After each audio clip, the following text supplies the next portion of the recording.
Michael, you there? Yeah, I'm Okay, here. Can you hear I me? can, yeah. Okay, All right. so we seem to have this thing launched. Awesome. All right, well, thank you everyone for joining us.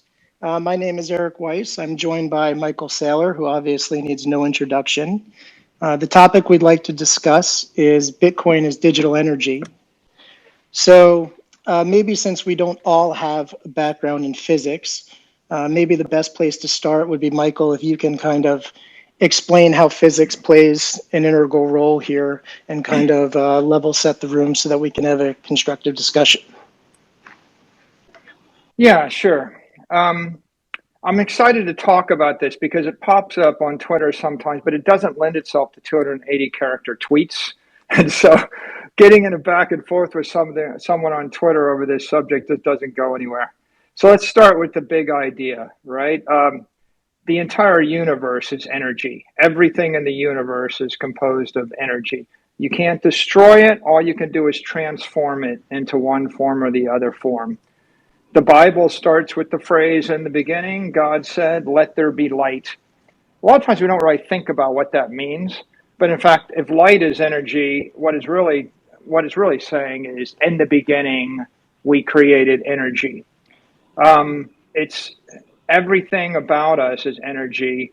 For example, obviously we have light as energy and heat as energy. You've got kinetic energy and potential energy. Electricity is energy.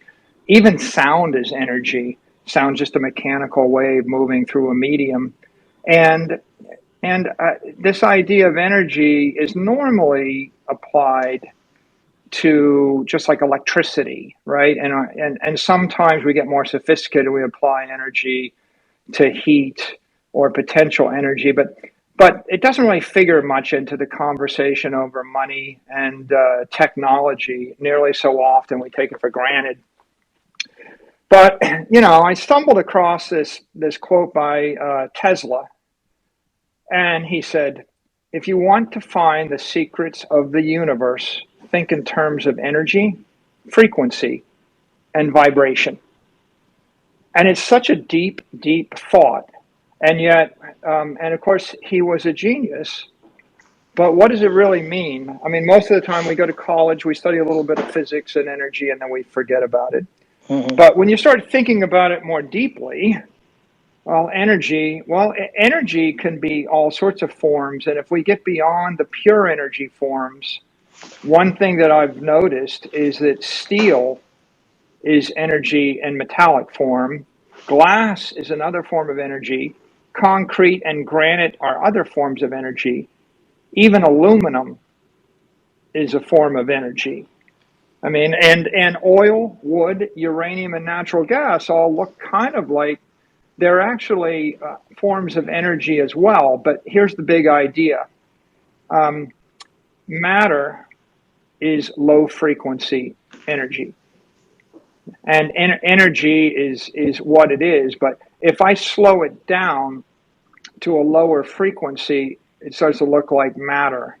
And once you get this idea that energy comes in all forms and frequencies, Mhm. then you're thinking about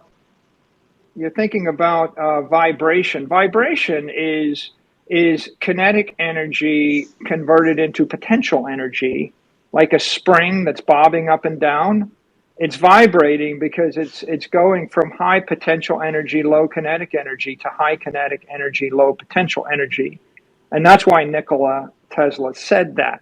And this frequency, this is amazing, right? Because everything's got a different frequency or half-life, if you will. And if you consider all of these things together and energy moving through different forms and vibrating into different forms, and then energy sitting at different frequencies, then you realize that the entire universe is composed of this stuff. And if you want to create something effective, you need to pick the right flavor of energy, the right frequency of energy, the right form of energy. And we see lots of metaphors in money and economics. I'll get to in a second, but I'll make one last point on this before we move on, which is which is sound. Sound is energy, mechanical energy moving through a medium. And sound moves slower through the air than it moves through the water. And it moves faster through a solid than it does even through a liquid. And that's a function of the stiffness of the solid. And so that energy wave is moving through different mediums at different speeds. It's attenuating, like it's being damped at different rates. And then there are some mediums can't move through, like space, right? Vacuum. There's that joke in Aliens, right? In space, no one can hear you scream, right? Well, it's just popular culture. But if you think about it more deeply, what we're really saying is certain types of energy move through certain mediums, other types of energy don't. You have to pick the right energy. And if you start to understand the form of energy, then you can figure out the way the universe works. Yeah, So, you mentioned that you were going to relate that to economics. Can you tie that into transition into economics with that? How money is energy, yeah. perhaps? Yeah, so moving in the economic domain, so energy comes in all forms. Money is economic energy. It's a social political construct. It depends upon a civilization to have a meaning. That is, politics and social conventions matter, but within a civilization, money is energy. Money is economic energy. And property is low frequency money in the same way that matter is low frequency energy. Products are kind of like mid frequency property. Like a product might have a half life of 2, 3, 4 years, whereas a home might have a half life of 50 years. And maybe land might have a half life of hundreds of years. But needless to say, property is kind of a low frequency, a static form of money. Money is a very liquid, flexible form of economic energy. Services services are like work, doing work in that civilized construct, and I'm using work like the physics version of work. Mm-hmm.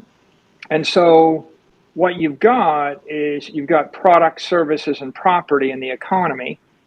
Money can be converted into a product or a service or a property. Property and services and products can be sold for money. So what you have is energy going from high frequency to low frequency to mid frequency. Now, what's mid frequency money? Well, if low frequency money is owning a house for 50 years, mid frequency money is like currency or, yeah, legal tender. Yeah. Like I want to buy something. And they have analogies to energy because if you want this money to move through a medium, right, there's delay and there's risk and there's cost to all those transformations.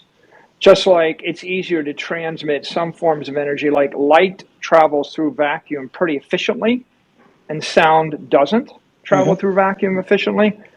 There are certain types of monetary energy that travel more efficiently. Like I can't really use my house as monetary property very effectively. Maybe I can use a currency in order to make a transformation. Mm-hmm. So Bitcoin lends itself to all of the types of frequency and energy that you mentioned.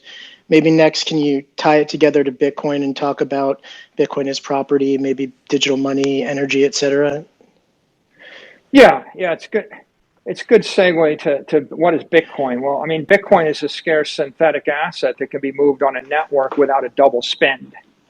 And that's how we described it. But what does the double spend mean? The double spend means conservation of Bitcoin. You can only have one Bitcoin. You can't turn one Bitcoin into a million Bitcoin.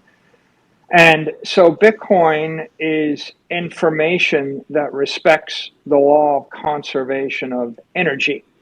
And that's the breakthrough. all the other information moving on the internet doesn't respect the law of conservation of energy.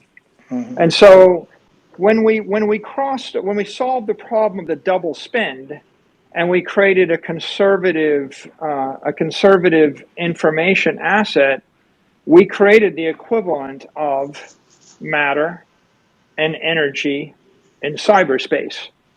So I would say Bitcoin is digital property, digital money, digital currency, digital energy in different aspects. It's digital property at low frequency.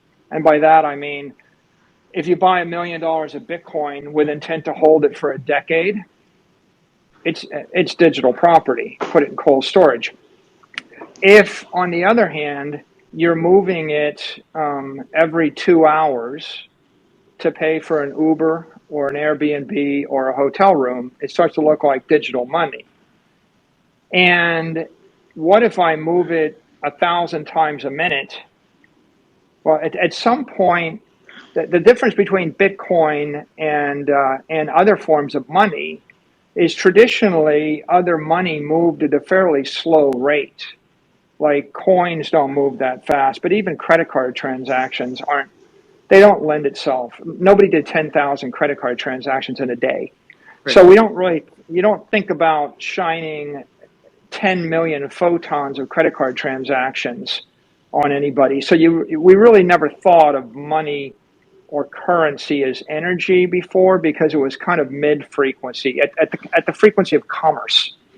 But Bitcoin isn't really limited to the frequency of commerce. So sometimes we refer to microtransactions, and we've seen with really cool apps like Sphinx Chat, you see the idea you could stream satoshis, in a continuous fashion.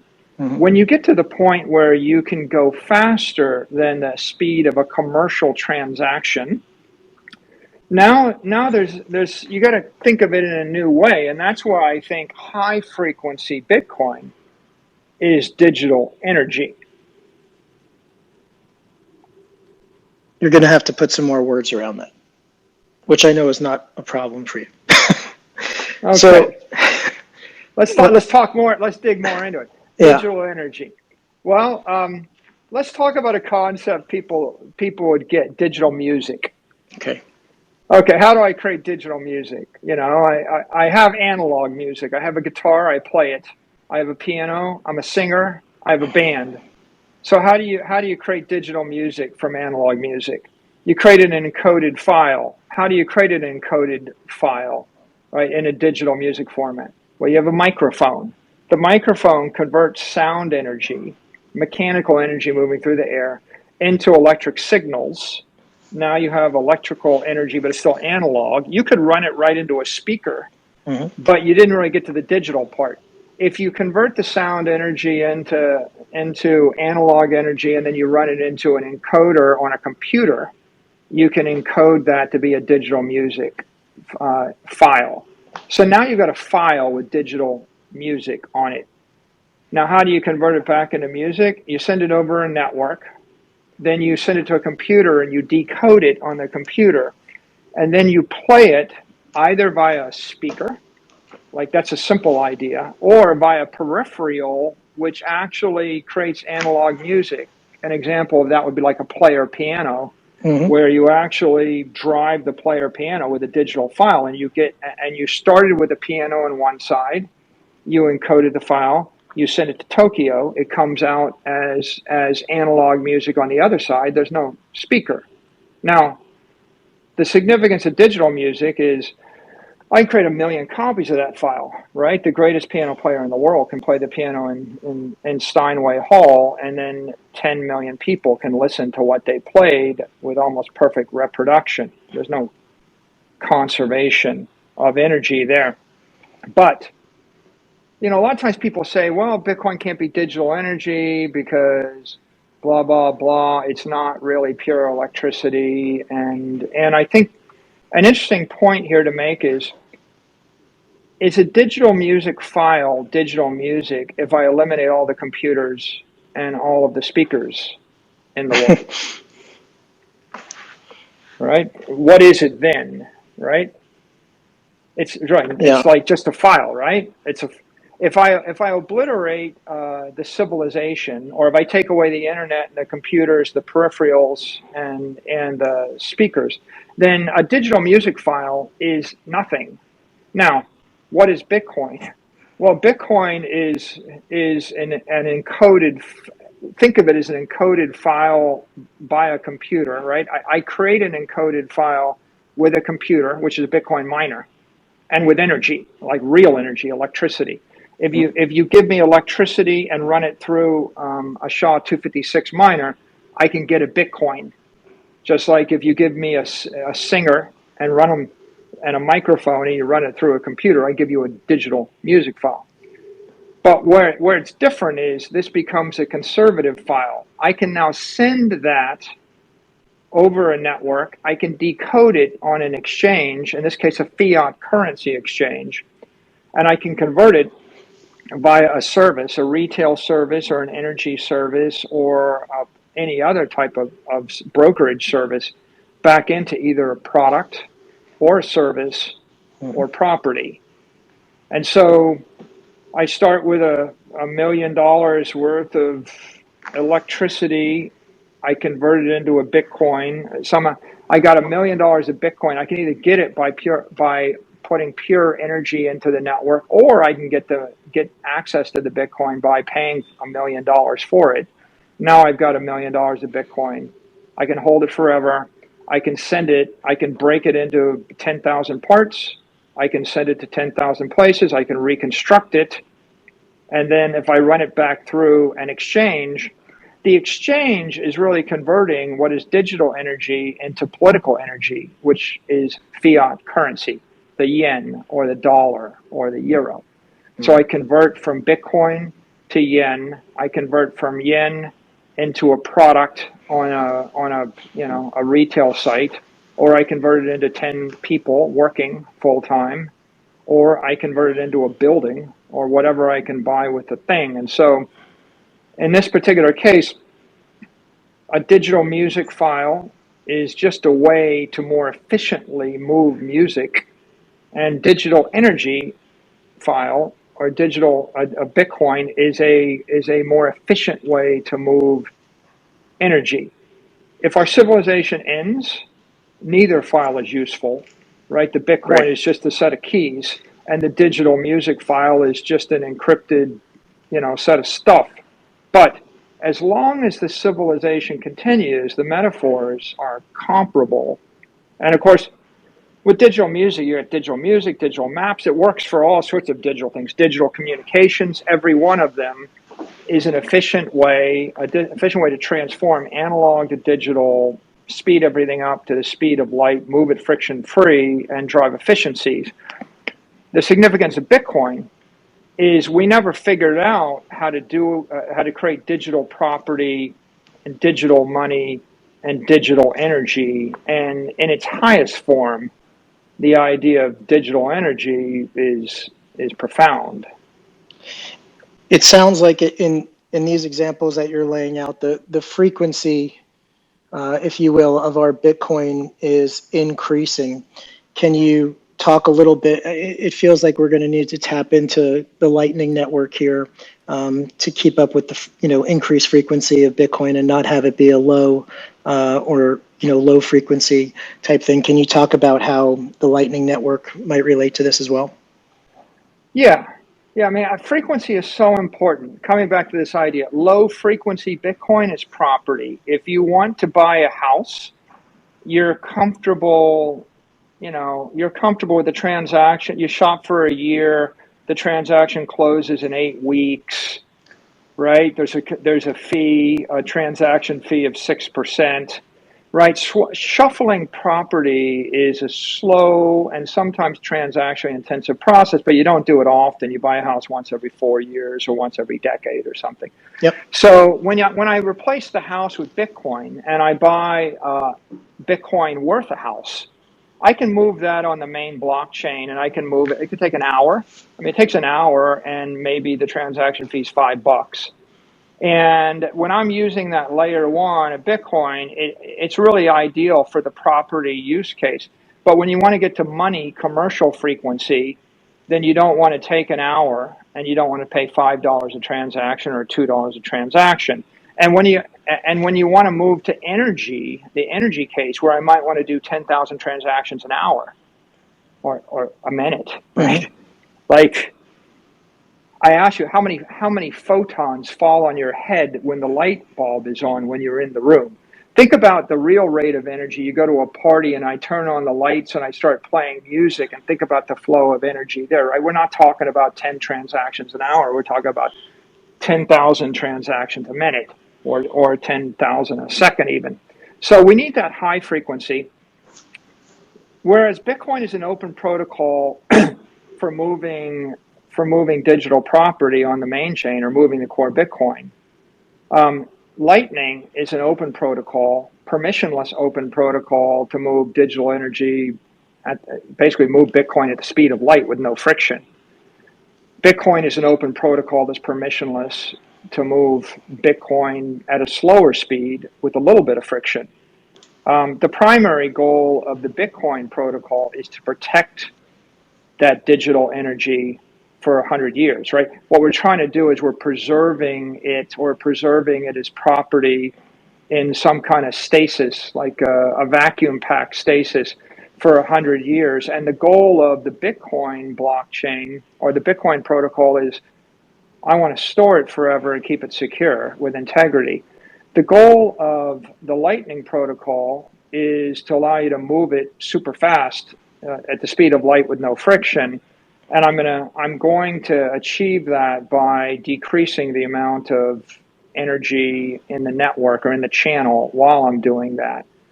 So Lightning is giving you the ability to apply conservation of energy in cyberspace at light speed. Bitcoin is basically, Lightning wouldn't exist without Bitcoin, right? So in essence, you've got two layers. You could even think of it as like two different types of energy. I'm transferring the energy from one form into another form so that I can move it from oil to electricity so that I can transmit it through the air. Now, the number one problem we have is we got 8 billion people. We got 25 billion computers. We have 100 million companies. And we want to synchronize them in cyberspace, and we want to synchronize them every second. So how do I synchronize in real time all those devices? The universe synchronizes everybody, the entire universe, using forms of energy like light and electromagnetism and gravity and sound and friction, right? I mean, there's a lot of energies that are working in the universe, the strong forces, the weak forces, quantum energy, et cetera, to synchronize the universe. The problem in cyberspace is we need a way to synchronize energy across all these devices and people, and we can't do it at low speed. And that's where Lightning comes in. Lightning gives us a theoretical answer, a way for us to shuffle quanta of Bitcoin in real time in order to solve our problems. So I think that creates a great foundation for the discussion that I know you'd like to get into a little bit, which is what exactly are these problems, and pragmatically, how can Bitcoin in particular potentially solve some of these problems and some of the applications and things that we interact with every day? Yeah, I mean, the cyberspace is a mess today. What's the problem with cyberspace? Well, it's kind of the same problem we have with fiat currency. It's fiat corruption of information services in cyberspace. You could boil it down in a nutshell. Everybody has too much power. Everybody has too much power. Anyone can issue requests. Anyone can send any amount of packets. Anyone can send an email. Anyone can imitate anyone else. And there's no cost to spamming, scamming, malicious behavior, and creating chaos and confusion. No cost other than the compute resources. Yeah. And So exacerbated by bots as well, right? It doesn't have to be limited to one person's capabilities. if I want to blast you with 10,000 emails, I can do that for the cost of compute. If I want to spin up 10,000 Michael Saylor bots, I can do it. So we've got massive chaos and confusion in cyberspace. And it's been getting worse and worse because now I just write a Python script or some piece of code and I blast you with all sorts of packets and I can hit you with 10 million requests a minute. And then when you kill my IP address, I just flip to a different one and I just hop around if I want to do a denial of service attack. The result is all the services in cyberspace are weak. There's a phrase in chess, Eric, you'll like this. Remember Magnus Carlsen's phrase, too weak, too slow. Too slow, yeah, exactly. Everything's too weak and too slow in cyberspace. Your feeds are full of garbage. The inboxes are full of garbage. My Instagram DMs are full of garbage and Russian bots that want to be my friend. My Twitter DMs have 50,000 garbagey bot, things pitching me on yo-yo coin, in the next airdrop. You can't read most stuff because it's just got too much junk in it. My company has three spam filters. I can't get through the spam filters. I got hundreds and hundreds of thousands of garbagey messages. When I post on Twitter, my people can comment. Twitter says 964 comments, and then I start reading them, and I find like 32 good ones, 950 garbagey bot ones. What's your Twitter feed look like? Yeah, it's exactly the same. I mean, Twitter it seems like they're doing the best they can to kind of algorithmically hide some of the clearest offenders, but it kills the user experience for anybody who's following your feed or wants to comment, and it makes it so that you can't even get to the good comments. And Twitter is orders of magnitude better than something like LinkedIn, which has just become unusable in my opinion. Yeah, I've given up on LinkedIn too because I just got so much junk mail that I can't get through it all. Now, the other day I looked at this, I posted this tweet to announce Spaces, and I looked at the comments. There were 35 Michael Saylor bots commenting on Michael Saylor. And I thought, this is after 5 hours. And so people say, well, we'll just use AI to clean this up. But AI doesn't work. Like, it's just not working.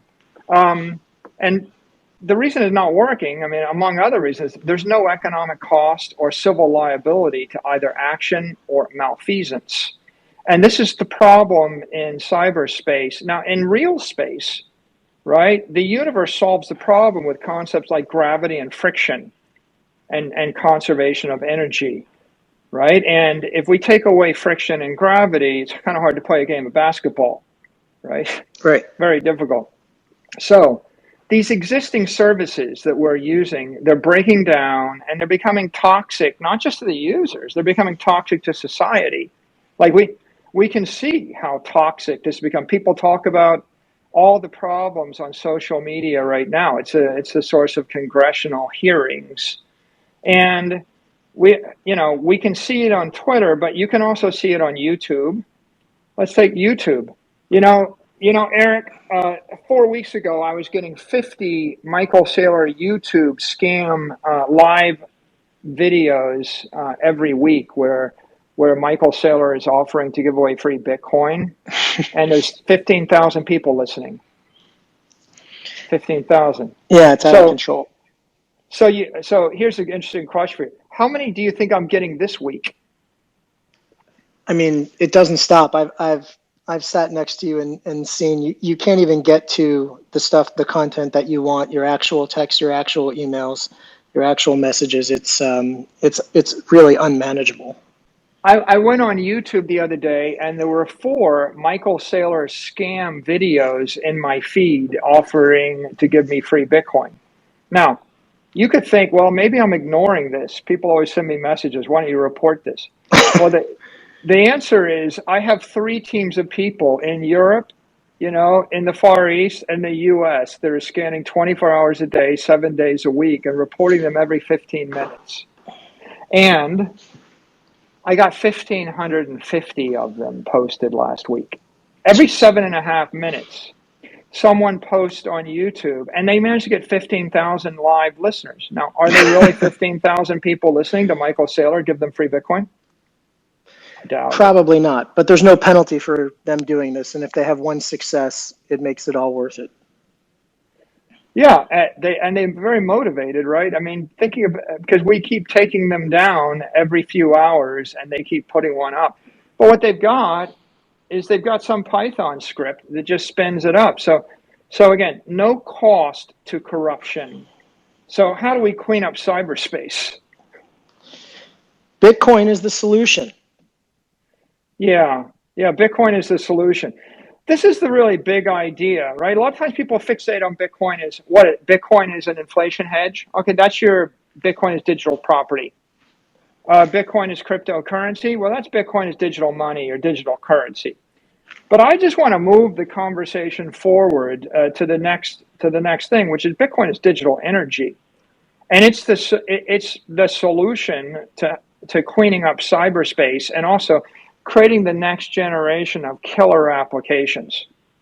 So what are we going to do here? Well, the solution is to add a layer of digital energy over the existing internet, right? Because the existing internet is a very thick layer of digital information, digital music, digital communication, digital maps, digital video. This is digital information, but there's no digital energy over it.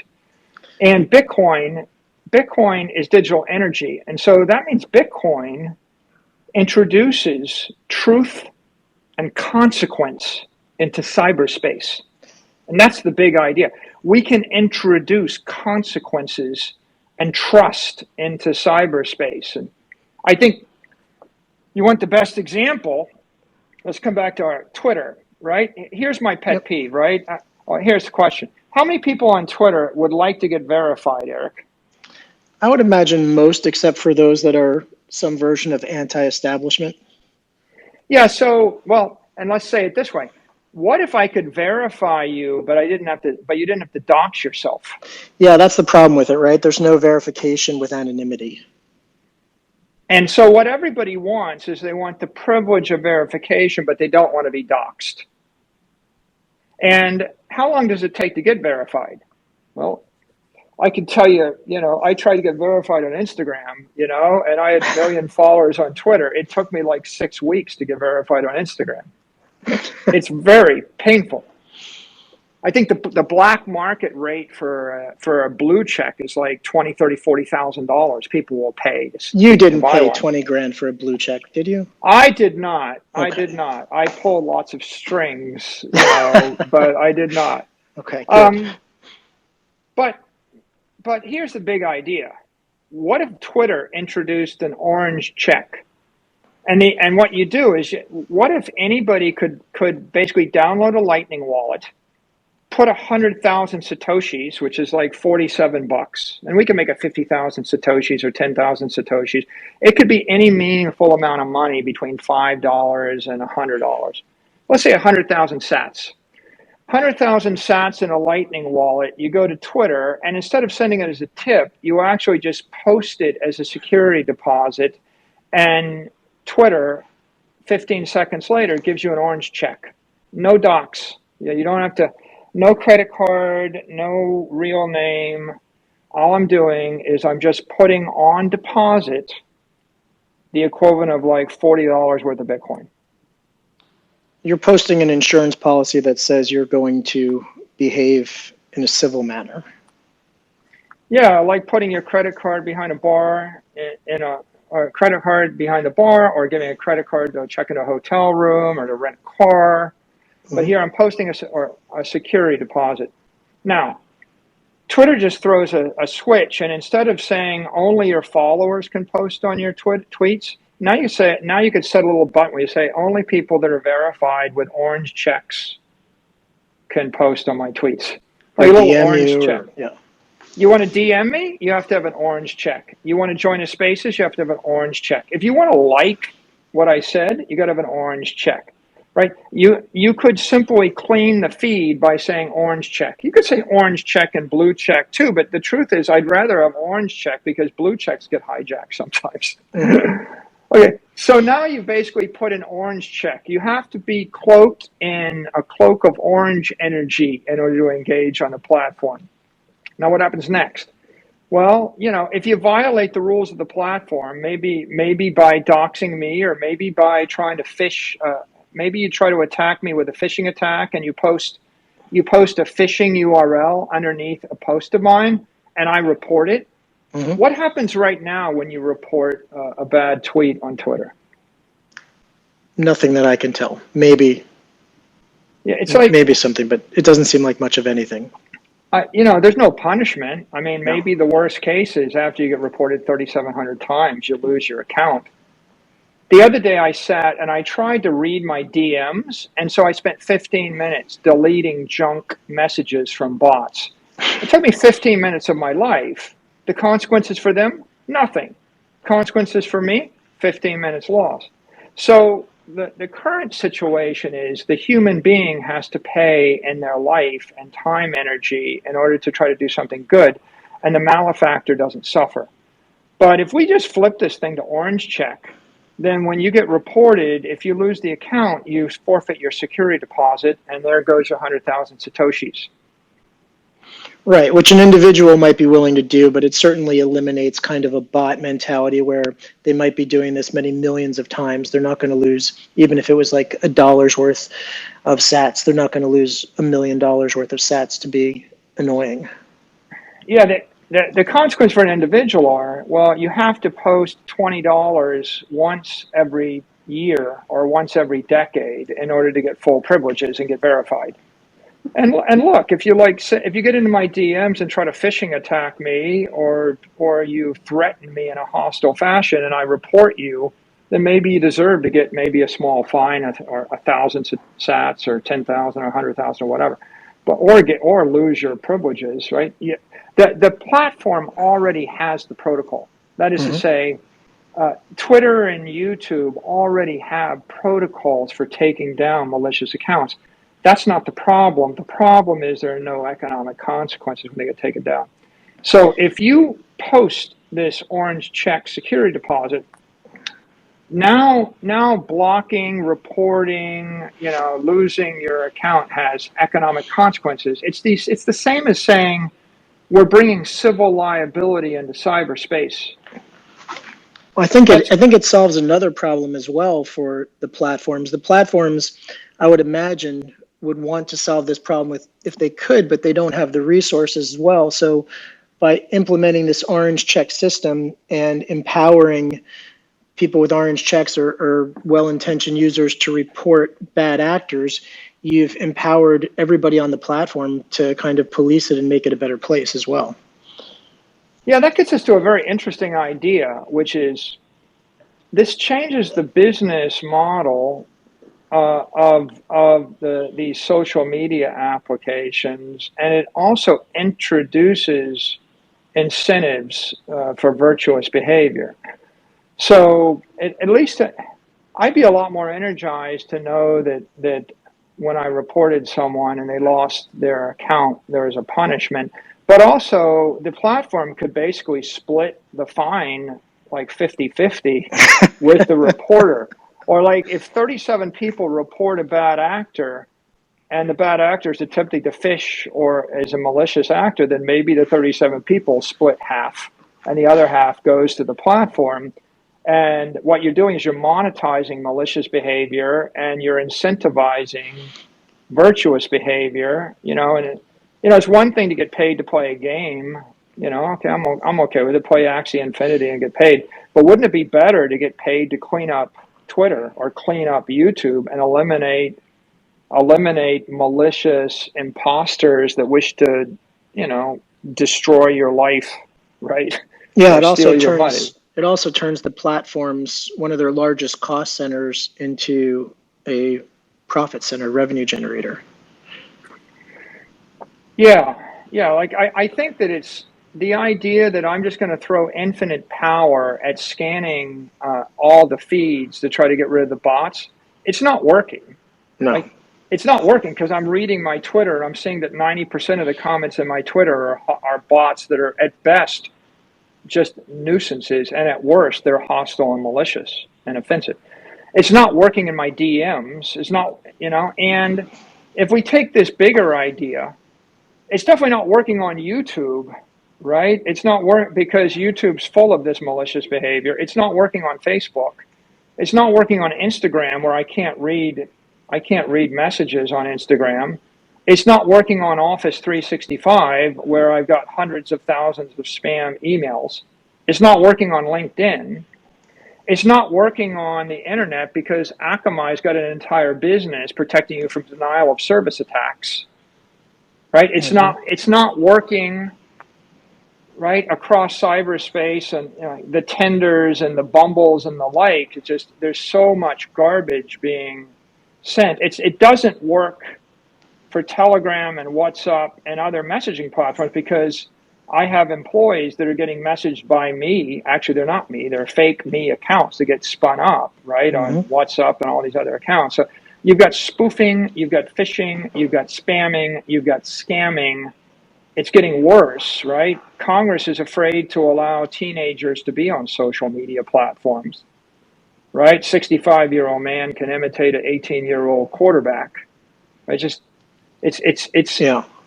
scary, and it's the troublesome part is what you've got in essence is just you've got products in cyberspace that just don't work very well, right? Yeah, the other thing I love about this concept is because Bitcoin is open source, like you could imagine if this were provided by a specific company or some company that these platforms might have to pay who would benefit, they might be reluctant to use it or use the same one or do something proprietary.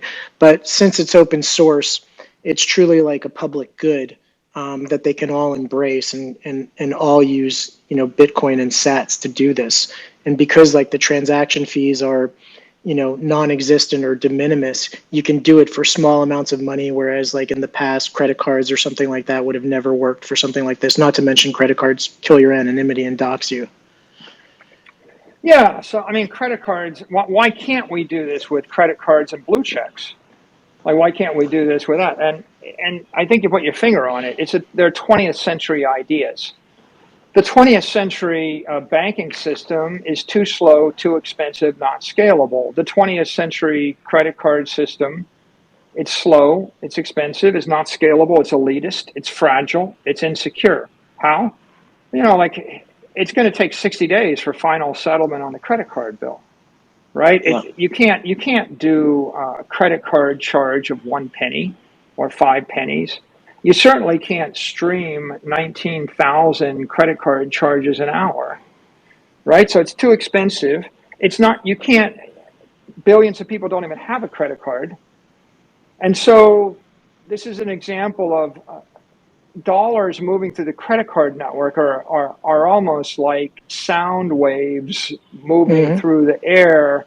And what we want is laser light moving through vacuum, right? We want a more efficient way, either light or electricity, to move energy. We can't rely upon, acoustic waves to move energy around because it gets attenuated.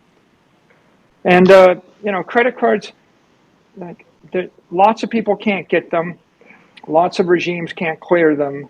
There's clearly no way you're going to be able to plug 24 billion computers, 100 million companies, and 8 billion people to clear transactions every minute with each other on any credit card network. Yeah, most of the 8 billion people on the planet don't have a credit card.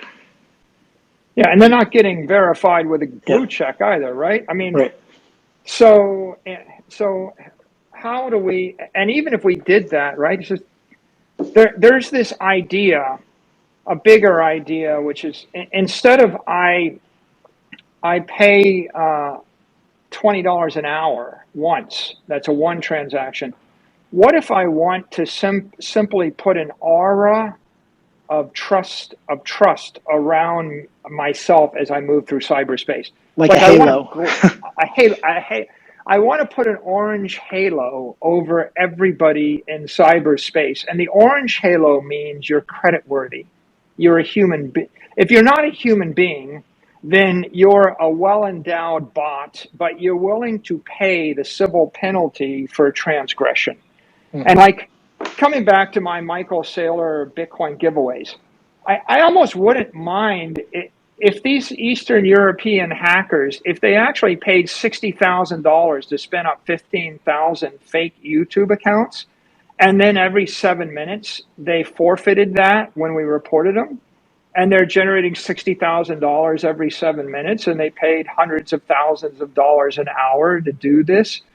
And if Google caught them, and if they split the fee with the people that reported it, right, or used it to improve the quality of the service, you got to believe that 98% or 99% of the malicious behavior just disappears once you start to monetize it, because no one's so stupid as to want to lose $60,000 every 7 minutes. And you could apply a much higher threshold to corporations, right, who also wanted some version of the orange check or the orange halo, right?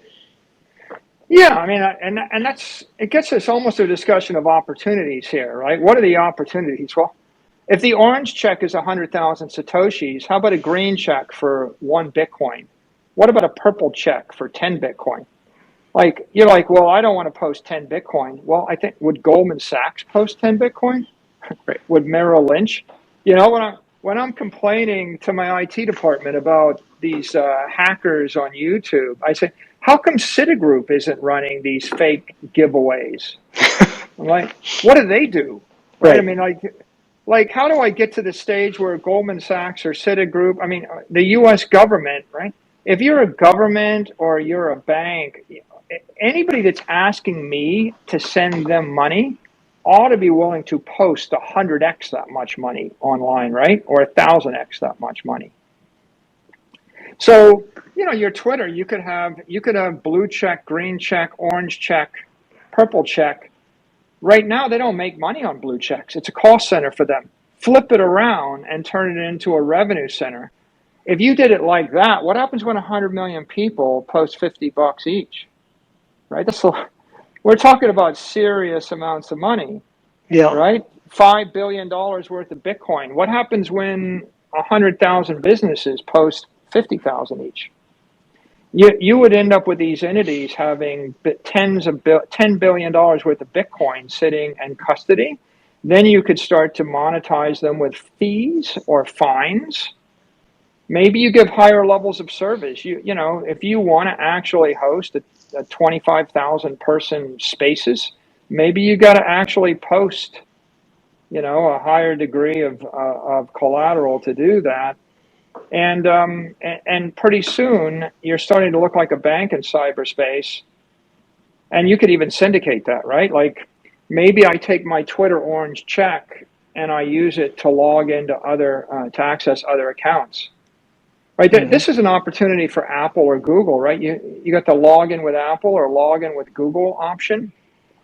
Wouldn't it be great if you built it into your Safari browser or your Chrome browser, and then and now you're going to a website with the orange check, and the website gives you instant access instead of like challenging you to verify or validate. Yeah, it provides a more anonymous way to do it, although I think Apple is trying some, log in anonymously kind of things where they'll vouch for you, but it does give you back your identity and privacy. I think, you can imagine that you can create products and experiences that are 10 to 100 times better, right? I mean, the significance of this is it's not just safer, right? It's a safer experience. It's a more civil experience. It's a higher quality experience. It's a higher speed experience. It's a higher performance experience. It's a more delightful experience. What if I went to my feed and I saw 32 comments and they're all real people instead of 947 comments, of which 850 have been deprecated as potentially hostile? It's like if I had a hotel and anybody could come into the hotel without posting a credit card, and they could stay in any room and they could crap over everything and smash everything, right? And break the windows and then leave and get away with it. And then I'm trying to actually make a living as a hotel operator. Yeah, because you had no security deposit. There's no consequences. And so in the real world, you've got two layers.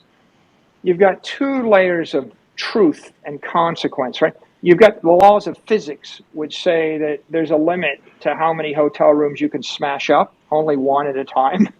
Right. And then you've got laws of civil liability, which says if you smash up the hotel room, you got to pay for it. In cyberspace, I can write a bot to smash up 10 billion hotel rooms an hour for free. And so clearly the opportunity is fix this stuff. Now, if you're a business person, you can either create, like if you're a big platform, right? Like you're Apple or Google or Facebook or Amazon, you can improve your existing products and your services just by plugging Bitcoin and Lightning and this idea right into them, right? And WhatsApp could do it tomorrow. Instagram could do it, Signal, Telegram, etc. Office 365, they could all do it. Now, the other idea, right, is you can create products and services that are new that compete with these existing platforms, like Sphinx Chat, right? Something you can create a new product or a new form of chat that's just better than the existing one, and you can see if you can steal away their consumer customers. It's a bit harder, right? It's a bit riskier because you've got a better product and they've got more marketing and distribution, but you could do that. The third idea is you can create products and services that incorporate Bitcoin as digital energy and that have all the Lightning protocol built into it. And you go and you can knock on the door to sell them to Facebook and sell them to Amazon or sell them to Apple, right? So, I mean, how many people at Apple have the expertise to implement, this on a Lightning, implement their own Lightning channels and at scale necessary to provide this as part of the Apple experience. So you got to imagine there'll be a lot of demand for people that are experts in Bitcoin and experts in Lightning and able to implement digital energy right into, the entertainment, anything that's got people or concerned about security in cyberspace, which is thousands and thousands of applications, right? And do you think that this takes hold? It takes one platform to kind of make the leap, show some success, and then it'll spread to others? Or what do you think is the best pragmatic course to have this take hold? I think we got to flip one, right? Like if one does it, like if Twitter did it and they implemented the orange check and all of a sudden there were 100 million orange checks on Twitter, and then scam and spam and hostility and malicious behavior disappeared from Twitter, could you imagine the pressure that would come down on Facebook or Google or YouTube? Yeah, and I think people would just flock to a better user experience as well, right? Yeah, so I think, everybody kind of wants to add value, so someone breaks through. I think the same is true with the signaling app. Like, for example, I can't trust a message that comes in from a strange number on WhatsApp or on Telegram or on whatever. I can't go there because I don't know if they're real or they're hackers or they're phishing attacks. So if just one messaging platform flipped, then it becomes so much safer, right? I almost feel like it would be so good that you'd probably have politicians passing laws forcing people to implement the technology. You could also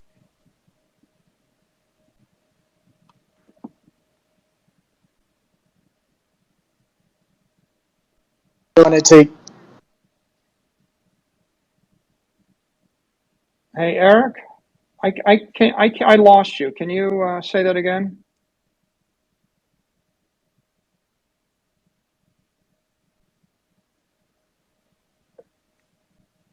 Check, Eric.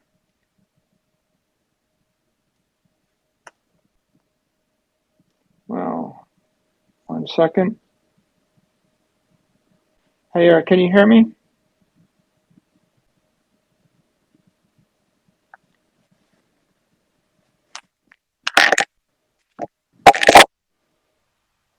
Sorry, lost you there for a second. Technical problems. I was saying that you could also turn this into a revenue model where people could have a price that they pay for someone to actually get an important message through to them, whether it's email or DM or something.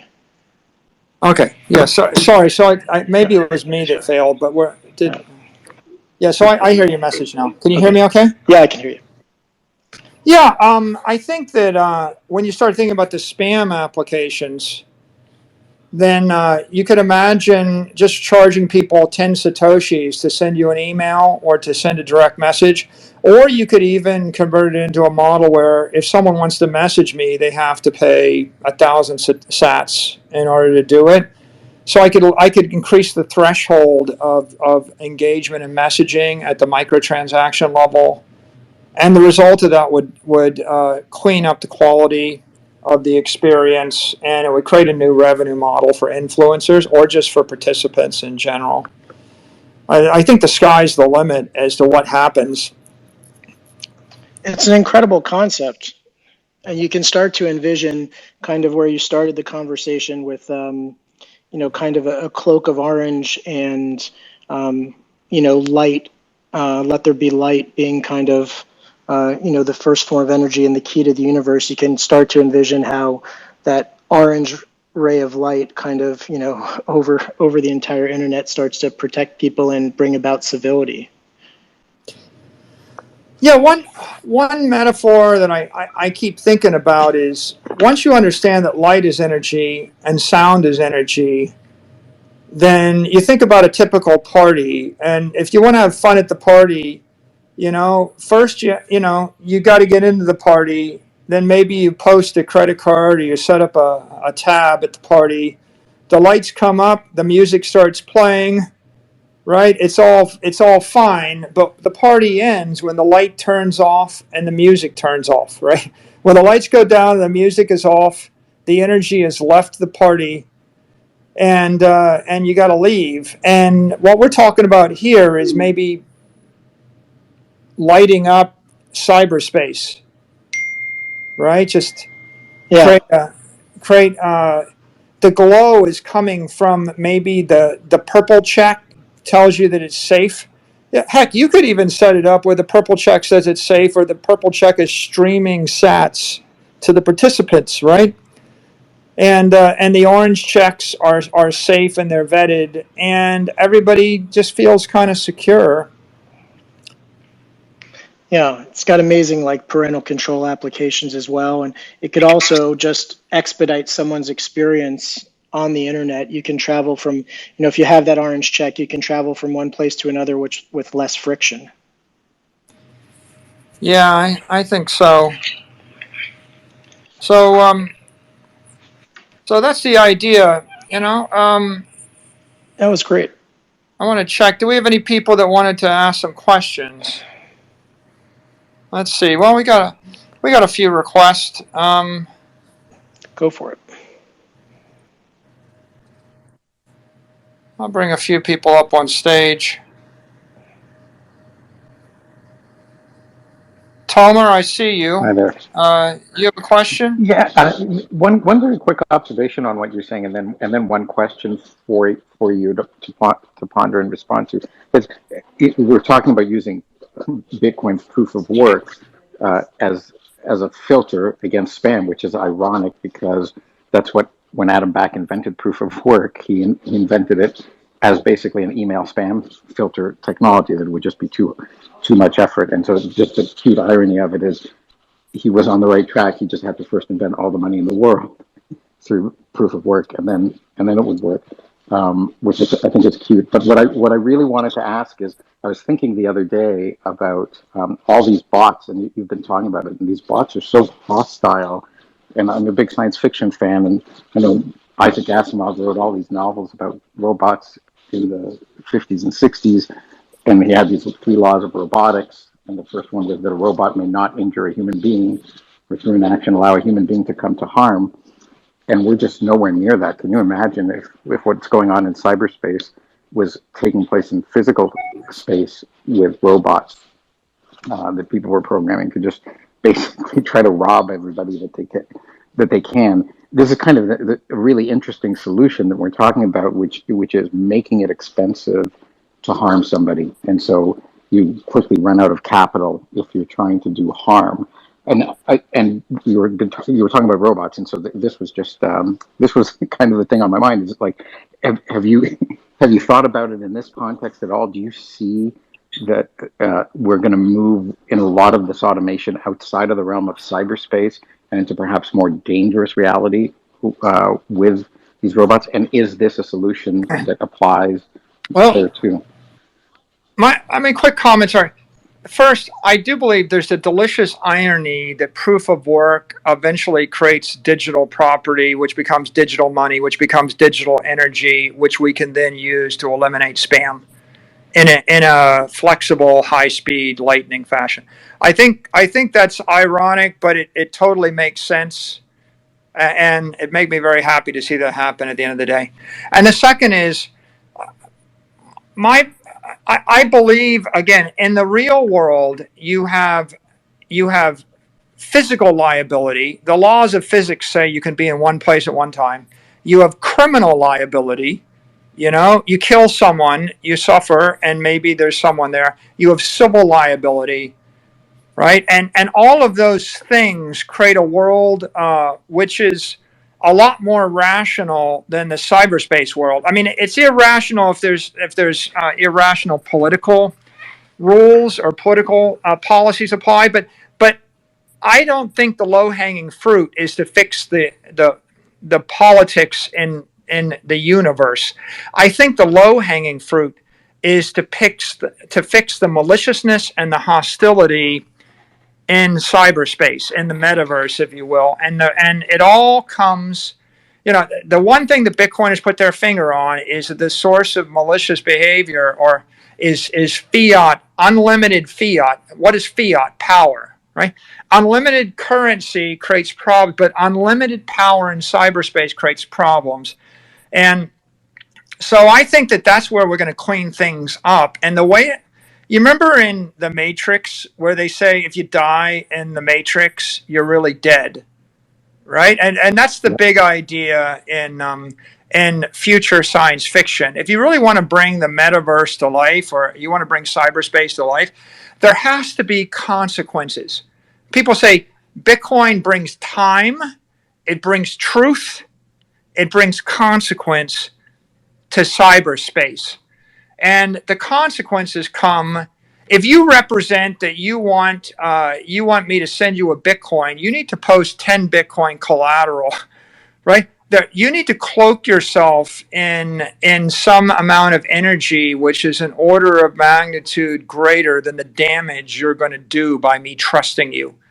And so, if we force all of the actors in cyberspace to cloak themselves in energy, then the cost of maliciousness increases by orders and orders of magnitude, and your ability to force civility and safety, it's not a question of does it make it easier. It's a question of can you do it at all or not. And I think that this is a chance for us. And so that's what I would say to that. It's a chance for us to deliver safety and civility to cyberspace if we embrace these concepts.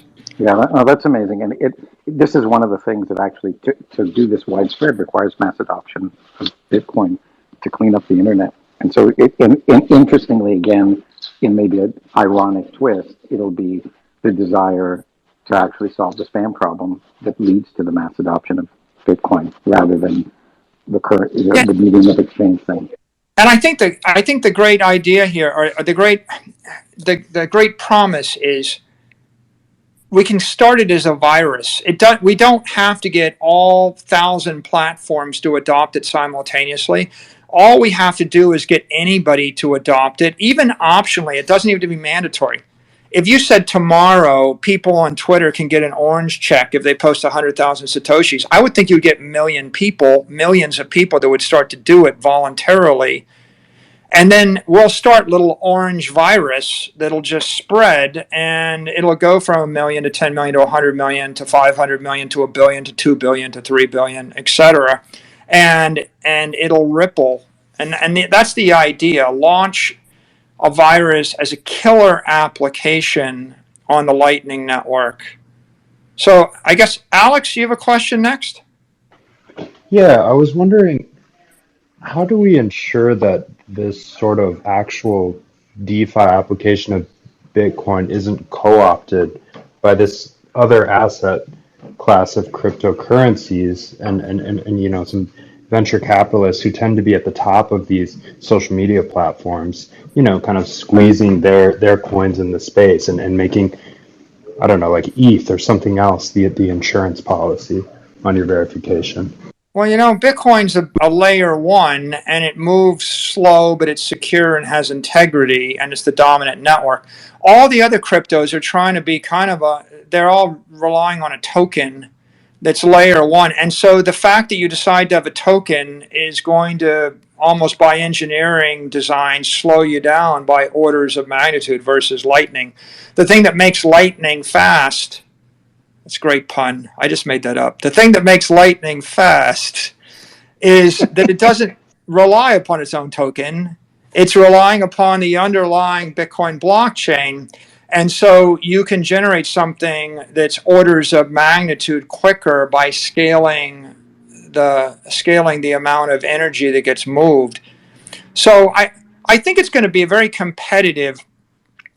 Like, there is a competitive world. I mean, Lightning is a permissionless open protocol, layer 2 protocol. But you could come up with Lightning, a sister of Lightning or a brother of Lightning that's competitive. You could also try to do this on layer 3 protocols like Square and PayPal. Square Cash App is like a way to move small amounts of Bitcoin around at the speed of light. You could try, but probably wouldn't work. Maybe Apple or Google or Microsoft might try to introduce their own proprietary protocol. If you remember the early days of networking, people are like jostling back and forth over protocols, and they're trying to get their protocol embedded.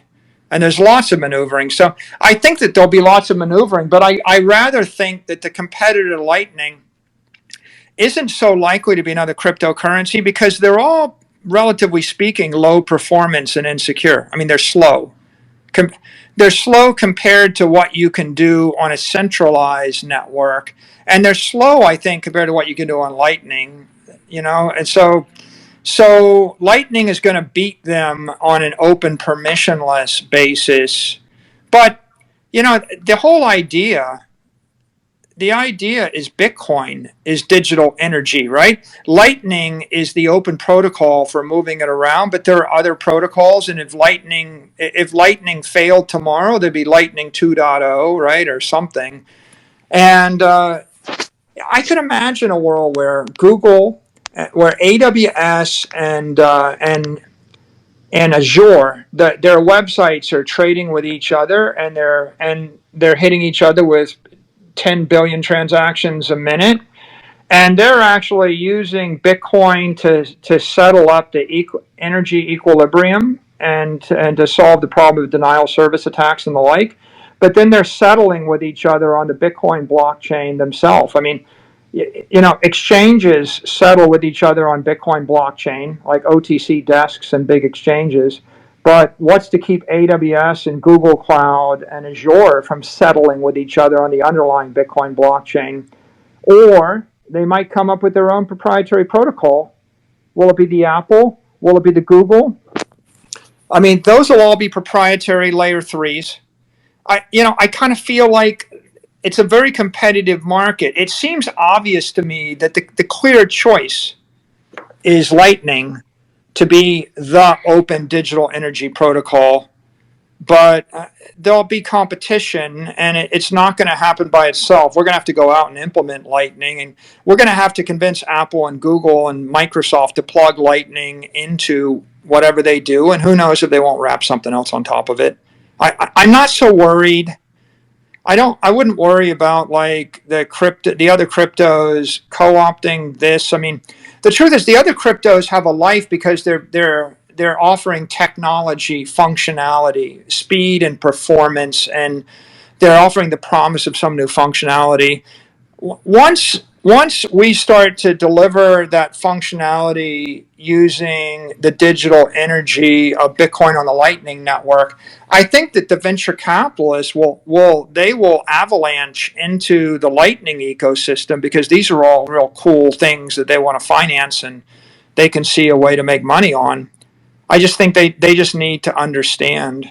And then whatever, look if 100 different crypto networks also wanted to move some Bitcoin around on their network, I mean, it's it's money for everybody. So I just think there'll be hundreds or thousands of different applications, and there'll be dozens of networks, and they'll compete. But the obvious engineering structural choice would be a non-custodial, permissionless, scaled down network like Lightning that uses Bitcoin as the underlying token. D++, you're on stage. Do you have any questions or comments? I do. First of all, thanks for having me. And I love this topic of Bitcoin being digital energy. So I'd love to ask you a question related to that. It got me thinking of a headline from a newspaper that was published 100 years ago.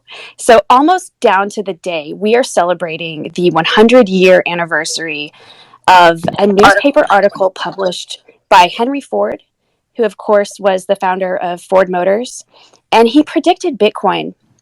The headline of the newspaper reads that Ford would replace gold with an energy currency and stop wars. And I got chills when I read this headline, because he predicted Bitcoin 100 years ago. And not just Bitcoin, but the engine, the workhorse behind Bitcoin, which of course is proof of work. So I have a couple of questions. First of all, are you aware of Henry Ford's prediction? And two, how could he have predicted Bitcoin before the creation of proof of work and before we had an internet that could be used to transmit these electronic payments? How could he have predicted energy money? It just blows my mind. So I think Henry Ford's the GOAT. I read the article that was written about energy money. I just thought it's brilliant. He was so brilliant. He was way ahead of his time. Tesla and Ford. Well, you got to figure, right? I mean, Tesla figured out electricity and everything else, and Ford, he did give us the automobile. I mean, the guy had some degree of capability, and the idea of energy money, it is a brilliant idea, and it's they just didn't have the technology to do it then, right? Just like Tesla predicted a lot of stuff, but he didn't have the technology to do it then.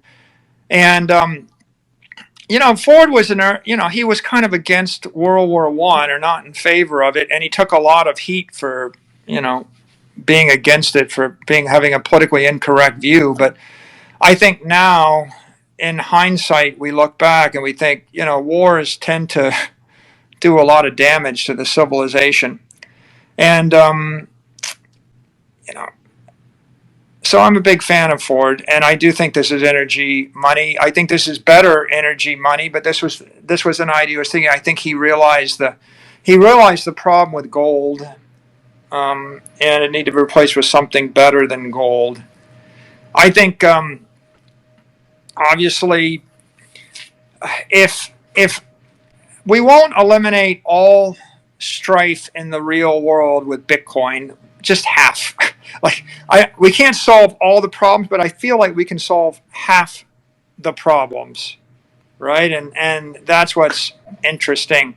If half of our monetary energy, or half of the energy in the culture, were to flow into digital property and cyberspace, then we start to not need to fight over physical property as much. So the reason to fight in the real world is less. It's never, and there are a lot of malicious behaviors, hostilities in the real world that are more difficult to pull off in the virtual world. So just like, I'm a refugee and I'm carrying a bunch of money out of a country. If it's in Bitcoin, it's harder to take it from me than if I'm holding a bar of gold. So it's a simple example, if I do have it. So there's a lot of political and military malice in the real world that will go away, but not all.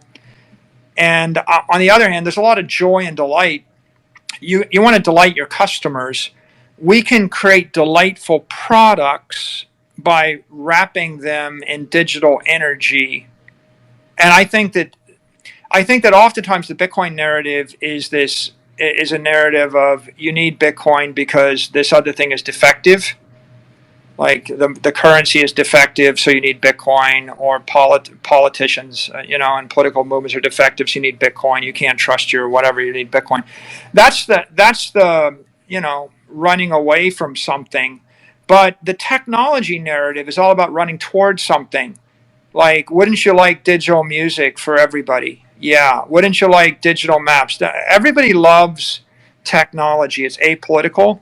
So if I create a beautiful Twitter without spam, and I create a YouTube without scammers, and if I create an inbox without spam, and if everything is curated and beautiful and lovely, and you get it for free, and if I create a world where anybody can go online and they can engage and make money, right? Maybe by cleaning up things, right? Or by contributing, then that's a beautiful world. And I think that there's a lot of venture capitalists, and there's a lot of technologists and a lot of companies. They want to chase after the beautiful.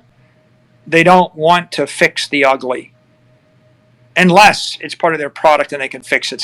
So they're not going to really wage a war against the things they disagree with in society.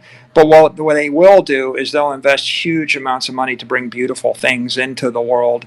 And I think Bitcoin deserves both places. It should be thought of as a defensive strategy, an inflation hedge, and property, when you lose faith in the currency or the government or whatever. But it also should be thought of as digital energy to create these beautiful things in cyberspace, where we bring truth and trust and form and substance and consequence into cyberspace. We make it real. And I think that if we do that, then we harness the imagination. We capture the imagination of tens of millions or hundreds of millions of people and companies and even politicians. And it's really something beautiful to pursue, instead of something ugly we're running away from. And I think Ford saw both of these, right? Ford was a builder, he gave us the Model T, he gave us cars, and mobility was a massive revolution. It changed the society, changed the civilization for the better. And part of engineering is sometimes you see the inefficiencies of the world, and then you see the opportunities. But you want to move forward. He didn't have a lot of success in railing against the things he didn't like, but he did have a lot of success introducing the engineering breakthroughs that everybody liked. It doesn't matter what your politics are. It doesn't matter whether you agree with the war, you're against the war, whether you're pro-inflation or against inflation. Everybody loves an automobile if the choice was to walk on 2 feet. And I think that's the same is true with Bitcoin as digital energy. I think that we will get people to cross the aisle and from every country, every political walk of life. Everybody just wants things to work better. And to the extent that altcoins grab more support from venture capitalists, it's because they're focusing upon the technology message of better, faster, stronger, smarter, like new features. And I think that that Bitcoin is the basis of better, faster, stronger, smarter features too. And we just need to make sure that we get people talking about it, thinking about it, and doing it, because that's what allows us to move forward and reach our full potential.